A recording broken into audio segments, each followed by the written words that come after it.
दोस्तों, अमेरिका की तरफ से दिए गए तगड़े झटके के बावजूद, यानी कि जिस तरह का सलूक उसने हमारे देश के नागरिकों के साथ किया, उसके बावजूद भी हमारे देश के प्रधानमंत्री फिलहाल फ्रांस के दौरे पर हो, उसके बाद वहां से अमेरिका जाएंगे।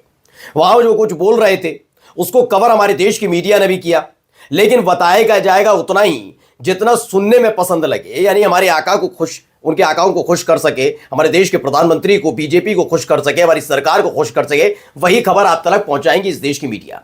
लेकिन विदेशी मीडिया ने जो लिखा है वो झकझोर देने वाला है, क्योंकि साफ साफ लफ्जों में नरेंद्र मोदी साहब के फ्रांस में दिए गए बयान के फौरन बाद ही विदेशी मीडिया ने लिखा कि फोर्ब्स की सूची में भारत कहीं नजर नहीं आता टॉप 10 में, पहले उसमें आइए फिर आपको विश्व गुरु भी मान लिया जाएगा। वो बात अलग है कि आज आप जब न्यूज चैनल देखेंगे तो आपको हर जगह दिखेगा कि प्रधानमंत्री नरेंद्र मोदी ने करिश्मा कर दिया, चमत्कार कर दिया, लेकिन विदेशी मीडिया जो लिख रही है उसे पढ़ना चाहिए, क्योंकि इसी विदेशी मीडिया की रिपोर्ट्स के आधार पर झुंझुना बजाया गया हमारे देश के बीजेपी के वाचाल प्रवक्ताओं की तरफ से, हमारे देश की मीडिया के तमाम चाटुकार एंकरों की तरफ से। अब वही विदेशी मीडिया क्या लिख रही है उसे पढ़ना जरूरी है। यही नहीं, अमेरिका ने एक तगड़ा ऐसा झटका दिया कि आज ही आज में हमारे देश के आम नागरिकों के लाखों रुपए शेयर मार्केट में डूब गए। ऐसा तगड़ा झटका अमेरिका की तरफ से जिसने पूरे शेयर बाजार में हड़कंप मचा दिया, हाहाकार मचा दिया, लेकिन फर्क नहीं पड़ रहा सरकार को। तीसरी बड़ी बात यह है कि बांग्लादेश ने तो पहले आंखें दिखाई, पहले अमेरिका ने, उसके बाद ब्रिटेन ने हमारे देश के नागरिकों के खिलाफ कार्रवाई शुरू कर दी। बांग्लादेश के साथ साथ नेपाल भी हमारे देश के नागरिकों के साथ कैसा सुलूक कर रहा है वो भी आपको दिखाने जा रहा हूं। नमस्कार, मैं हूं प्रज्वल गौतम और आप देख रहे हैं the live TV. The live TV, सच सबसे आगे। पहले मैं नरेंद्र मोदी साहब का एआई को लेकर जो बयान पेरिस में दिया गया वो सुनाने जा रहा हूं। पहले सुनिए क्या कुछ कह रहे हैं, तो सुनिए क्या कह रहे हैं। तो नरेंद्र मोदी साहब को सुनते रहिएगा। मेडिकल रिपोर्ट, जी, मेडिकल रिपोर्ट की बात कर रहे हैं। AI app, सुनते जाइएगा इनको। it can explain अच्छा, in simple language, free of any jargon, सुनते रहिएगा ना। what it means for your health. But if you ask the same app to ऊपर हेडिंग भी draw पढ़ते रहिएगा, न्यू इंडिया की छाप और क्या क्या, image बदलती दुनिया, बदलता विज्ञान, आगे हिंदुस्तान, someone सुनिए। writing with their left hand, तो आज तक की तरफ से जो लिखा है पहले पढ़ देता हूं। एआई हमारी राजनीति, अर्थव्यवस्था, सुरक्षा और समाज को सकारात्मक तरीके से बदल रहा है। ये अन्य तकनीकों से पूरी तरह से अलग है, ये मानवता के लिए मददगार है, प्रधानमंत्री नरेंद्र मोदी साहब कहते हैं। अब आप कहेंगे एआई के लिए इनको ये बात क्यों कहनी पड़ी, तो मैं आपको समझा देता हूं। आपने भी डीप शेक का नाम सुना होगा, जो चीन की तरफ से लाया गया था। एआई जो है वो पश्चिमी देशों का एक सॉफ्टवेयर है जिसका इस्तेमाल तमाम जो अलग अलग जो जितने मोबाइल्स है, सॉफ्टवेयर कंपनीज है, वो भी कर रही हैं। लेकिन जैसे ही डीप शेक आई थी तो एआई जो कंपनी थी उसने बर्बादी की कगार पर पहुंच गई थी, इतना तगड़ा नुकसान पहुंचा था। अब जब पश्चिमी देशों में जाएंगे तो उनका गुणगान करना पड़ेगा। सवाल यह है कि प्रधानमंत्री नरेंद्र मोदी साहब एआई की जागरूकता की तरफ ध्यान तो आकर्षित कर रहे थे, लेकिन यह नहीं बता पाए कि हमारे देश के जो ये तमाम लोग हैं टेक्नोलॉजी से जुड़े हुए, उन्होंने ऐसी कोई ऐप बनाई क्या उन्होंने ये बताया नहीं कि कुछ दिन पहले तक नरेंद्र मोदी साहब की जो फर्जी वीडियो एआई के जरिए बन रही थी उन्हें रोकने के लिए कुछ कहा क्या, क्योंकि उन्होंने ही चिंता जताई थी। लेकिन इन सब के लिए नहीं, क्योंकि आपको अपने दोस्तों को खुश करना है उनके देश में जाकर, तो वो काम कर रहे थे। लेकिन अब इन सब के बीच विदेशी मीडिया क्या कह रही है, पहले पढ़िए। India is missing from the Forbes list of top 10 powerful countries, how can it fix that. दरअसल हाल ही में जो फोर्ब्स की सूची जारी हुई है उसमें अमेरिका का नाम भी है, उसमें चीन का नाम है, उसमें इजराइल का टॉप 10 में नाम है। दोस्तों, फोर्ब्स की सूची में हमारे देश का नाम नहीं है, हमारे देश का नाम नहीं है। लेकिन अब लोग कह रहे हैं if India wants to enhance its global power, अगर वो अपनी पावर बढ़ाना चाहती है अंतर्राष्ट्रीय स्तर पर, तो सबसे पहले उसे एड्रेस करना होगा रीजनल चैलेंज जो उसके सामने है। Fostering corporation, resolving conflict diplomatically, rights Ashoka Modi लिखते हैं कि ये सब करना चाहिए, उसके बाद करिए बातें जो आपको करनी है, जो आपको ज्ञान देना है देते रहिए। विदेशी मीडिया लिख रही है, और जब ये विदेशी मीडिया कुछ लिखे तो इसलिए पढ़ना जरूरी है क्योंकि इसी विदेशी मीडिया की तमाम आर्टिकल के नाम पर बीजेपी के वाचाल प्रवक्ता माहौल क्रिएट करते रहे। अब असलियत सामने आ रही है, इसलिए मैं आपको ये तस्वीरें दिखा रहा हूं।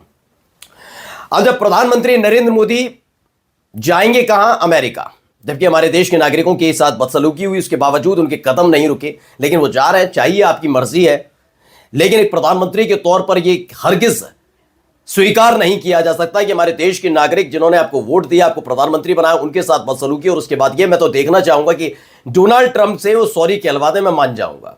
मैं अपने चैनल द लाइव टीवी पर खोलकर यह कहूंगा कि नरेंद्र मोदी जैसा नेता नहीं देखा। अगर डोनाल्ड ट्रंप सॉरी कह देते कि उन्होंने जो हरकत की, माफी मांगते हमारे उन तमाम भारतीयों से, मंगवा के दिखा दे, मैं मान जाऊं। इन्हें पावरफुल मानूंगा सबसे ज्यादा इस दौर, अब तक के प्रधानमंत्रियों में सबसे ज्यादा। अगर डोनाल्ड ट्रंप सॉरी कहें तो नहीं कहेंगे ना वो।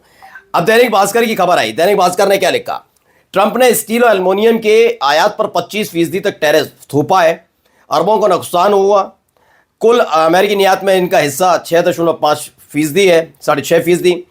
पीएम मोदी के अमेरिका दौरे से 2 दिन पहले यह बड़ा फैसला लिया गया, यानी नरेंद्र मोदी साहब जा रहे हैं, इतना सब होने के बावजूद, और डोनाल्ड ट्रंप एक के बाद एक फैसला ले रहे हैं। यानी डोनाल्ड जिस तरह के फैसलों से जाहिर हो रहा है ना कि वो भारत के प्रधानमंत्री के स्वागत के लिए कितनी बाहें खोलकर खड़े हुए हैं, ये साफ जाहिर हो रहा है। लेकिन उसके बावजूद हमें जाना है।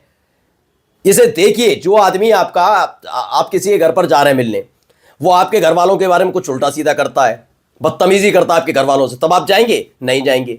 लेकिन फिर भी आप जा रहे हैं, फिर वो आपके यहाँ पहुंचने से 2 दिन पहले और बदतमीजी कर देता है। वो आपकी जमीन पर बताता है कि आपके घर में अवैध सामान रखा है, या किराया बढ़ा देता है, या जो भी करता है, शिकायत कर देता है पुलिस से, तो आप जाएंगे?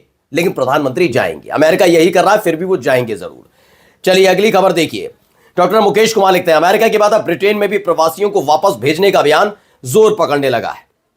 क्या हो रहा है वहां पर? ब्रिटेन की सरकार ने बाकायदा अभियान छेड़कर केवल जनवरी में ही 829 स्थानों पर छापेमारी करके 609 लोगों को गिरफ्तार किया। पिछले साल की तुलना में कई गुना ज्यादा है। पिछले साल जुलाई में सत्ता आने के बाद से ही कीर स्टारमर ने अवैध प्रवासियों के खिलाफ अभियान छेड़ दिया था। 6 महीने में उनकी सरकार ने 5000 से ज्यादा जगहों पर छापेमारी करके सैकड़ों लोगों को पकड़ा और उनमें से बहुतों को वापस भेज दिया है। वो बात अलग है कि गनीमत रखी की बेड़ियां और हथकड़ी बांधकर नहीं भेजा, नरेंद्र मोदी साहब के दोस्त की तरह, ट्रंप की तरह। अब एक और खबर देखिए एबीपी न्यूज की। बांग्लादेश से तनाव के बीच नेपाल ने क्यों 23 भारतीयों को गिरफ्तार किए, जानिए पूरा मामला। अब नेपाल में भी हमारे भारतीयों को गिरफ्तार किया जा रहा है। कुणाल शुक्ला लिखते हैं, अमेरिका हो या नेपाल, डंके का ढोल फट चुका है, विश्वगुरु मुंह में दही जमाए बैठे हैं। सोचिए, नेपाल जैसे देश में खुलकर कह रहा हूं, पूरी जिम्मेदारी, नेपाल की हैसियत नहीं है, शब्द का इस्तेमाल सही कर रहा हूं, यह बस सोचिए अतिशयोक्ति है। कम से कम भारत जैसे देश के सामने नेपाल की हैसियत नहीं है। फिर बोल रहा हूं, बांग्लादेश जैसे देश की हैसियत नहीं, जिसकी वजह हमारी वजह से वो बना, लेकिन आज उसकी औकात देखिए, वो हमसे बदतमीजी करता है। नेपाल को देखो, वो हमें आंखें दिखा देता है, और फिर भी कहा जाता है विश्वगुरु। ये ऐसे विश्वगुरु हैं। चलिए अगली खबर देखिए। न्यूज इंडिया 24/7 ने लिखा कि बांग्लादेश की राह पर नेपाल 23 भारतीयों को गिरफ्तार, पूरा मामला जानिए। जो भी मामला हो, लेकिन गिरफ्तार कर लिया, ये अपने आप में बहुत बड़ा मसला है। अब देखिए, अमर उजाला की भी खबर आती है, उसमें लिखा है, भारत की टिप्पणी अनावश्यक और अप्रत्याशित। मुजीबुर रहमान का घर जलाने के मुद्दे पर बोला बांग्लादेश। बांग्लादेश ने साफ साफ लफ्जों में कह दिया है, सोचिए, हमारी वजह से उनका वजूद है और वो हमें ही आंखें दिखाकर बता रहे हैं कि बीच में मत बोलो, होते कौन हो तुम, और विश्वगुरु का डंका बजना चाहिए। तमाम न्यूज चैनल के चरण चाटुकार पत्रकार चाटने में लगे हुए हैं जूते चप्पल कि भाई हम तो दरबारी हैं। शर्म आनी चाहिए, असली खबर दिखाने से भागते हो तुम लोग। शर्म तुम्हें याद रखेगी ये दौर की पीढ़ी कि तुमने कैसे आने वाली पीढ़ियों के लिए मुश्किलें खड़ी की। तुम्हारे खुद भी लोग होंगे, अपने घर के परिवार के सदस्य होंगे कि कितने झूठे और मक्कार थे ये लोग। आगे देखिए, अब हमारे देश में क्या हो रहा है। हमारे देश में महत्वपूर्ण चीजें हो रही हैं, इस वीडियो को जरा देख लीजिए।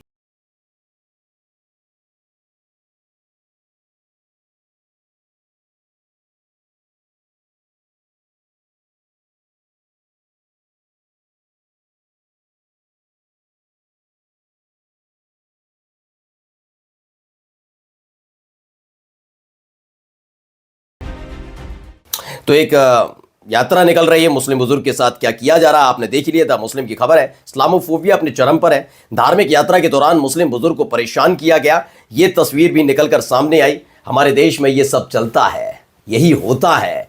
वाकई क्या है, नरेंद्र मोदी साहब एआई की तारीफ करेंगे विदेशों में जाकर, ये नहीं बताएंगे कि ऐसा कोई सॉफ्टवेयर, ऐसी कोई एप्लीकेशन, ऐसी कोई टेक्नोलॉजी हमारा देश बना पाएगा, जबकि हमारा पड़ोसी देश जिसको 56 इंच का सीना और लाल पीली नीली आंखें दिखा रहे थे, उसने डीप शेक जैसी टेक्नोलॉजी और ऐप बनाकर टेक्नोलॉजी के जरिए एआई को हिलाकर रख दिया, लेकिन गुणगान तो दूसरों का ही करना है। अपने देश में तो बस हिंदू मुसलमान कर रहा है। नमस्कार।